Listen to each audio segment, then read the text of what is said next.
Assalamualaikum warahmatullahi wabarakatuh. Waalaikumsalam warahmatullahi wabarakatuh. Alhamdulillahirrahmanirrahim. Pada hari ini kami dari kelompok 3 akan mempresentasikan tentang perancangan dan pengembangan kurikulum. Nah, untuk hari ini kami akan membahas tentang contoh-contoh dari 6 kemampuan dalam UBD. Kepada para pemateri dipersilahkan. Untuk pemateri pertama dipersilahkan kepada Teh Putri Herawati.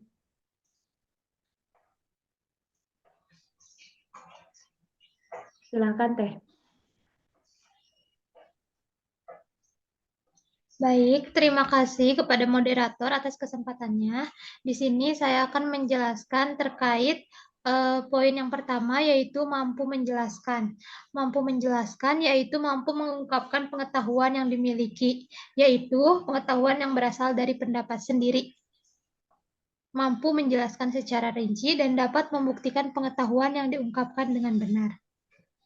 Kemudian, selanjutnya ada contoh kegiatan menjelaskan, yaitu siswa mampu menjelaskan terkait materi pembelajaran dengan kata atau bahasanya sendiri. Misalnya, pada materi mengenai karakteristik jenis benda padat dan cair, di mana siswa diminta untuk menjelaskan terkait pengertian benda padat dan benda cair, perbedaan antara benda padat dan benda cair, serta karakteristik masing-masing pada benda padat dan cair menggunakan kata dan bahasanya sendiri dengan benar. Untuk materi selanjutnya, dipersilakan. Terima kasih. Silakan selanjutnya.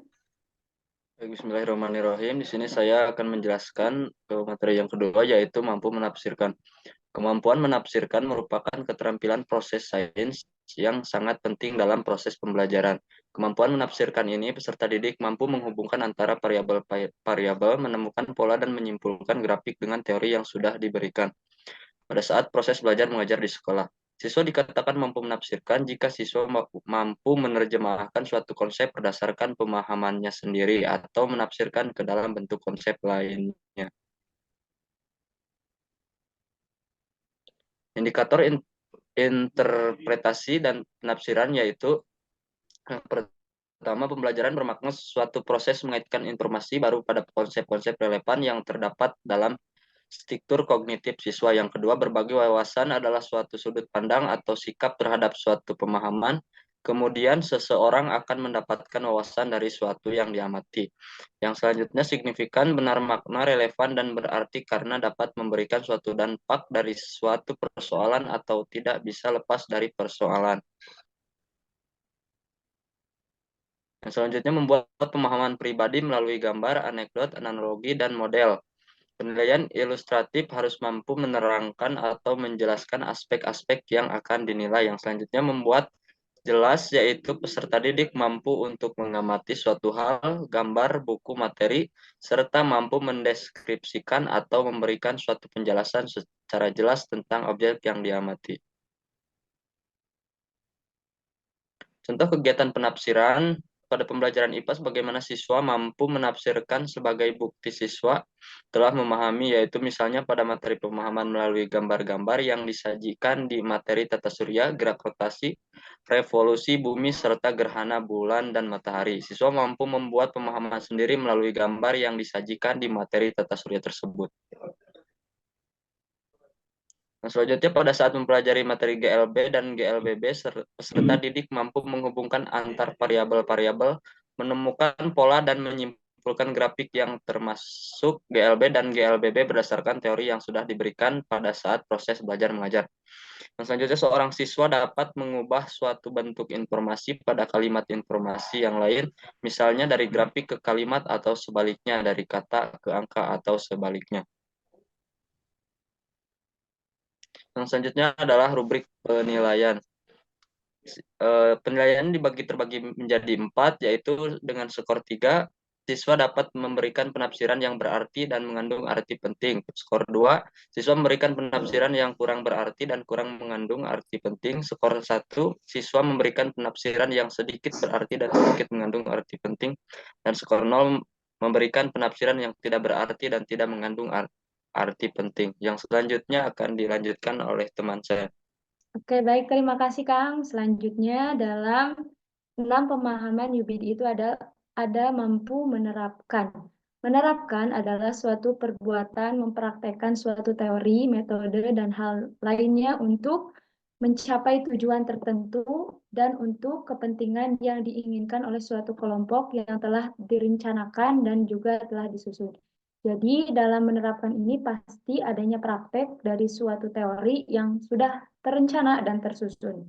Nah, muara dari menerapkan ini adalah aktivitas, aksi, dan tindakan yang sudah terencana dan tersusun, dan aktivitasnya bukan hanya aktivitas biasa, berarti adanya rencana yang sudah dikembangkan terlebih dahulu untuk mencapai tujuan tertentu.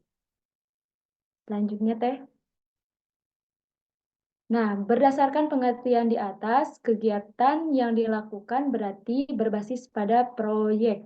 Dalam pembelajaran proyek, ini sangat mendukung peserta didik untuk mengembangkan pengetahuannya. Khususnya dalam konsep UBD dapat mengembangkan transfer pengetahuan peserta didik. Nah, aktivitasnya ini dirancang sedemikian rupa oleh seorang guru agar mendapatkan pengetahuan yang komprehensif. Selanjutnya. Contoh dari kegiatan menerapkan ini adalah pada materi IPAS ya, khususnya dalam permasalahan lingkungan. Sebelumnya Teh,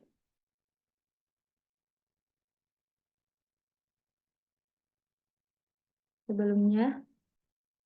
Nah, dalam IPAS ini ada tentang menanggulangi masalah lingkungan. Nah, salah satu caranya yaitu membuat produk ramah lingkungan. Maka, salah satu contoh dalam kemampuan menerapkan bagi peserta didik adalah melalui kegiatan praktek, peserta didik dapat menerapkan pembuatan produk ramah lingkungan dari barang-barang bekas di sekitar lingkungan. Nah, itu salah satu contoh dari kegiatan menerapkan yang bisa dilakukan oleh peserta didik yang pastinya sudah terencana dan tersusun oleh seorang guru. Terima kasih. Silakan selanjutnya.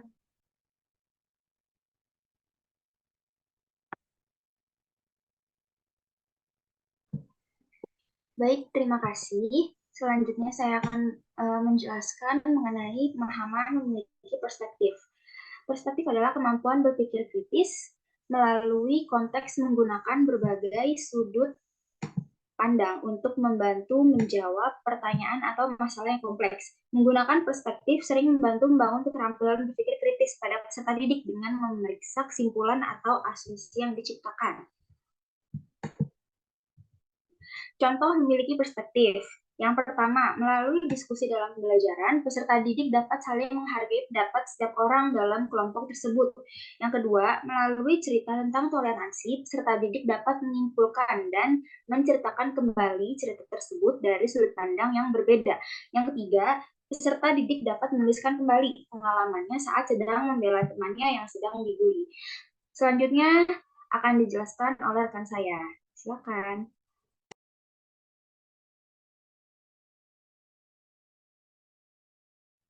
Baik, terima kasih Teh untuk materi selanjutnya yaitu mampu berempati. Empati berasal dari kata pathos yaitu bahasa Yunani yang berarti perasaan mendalam.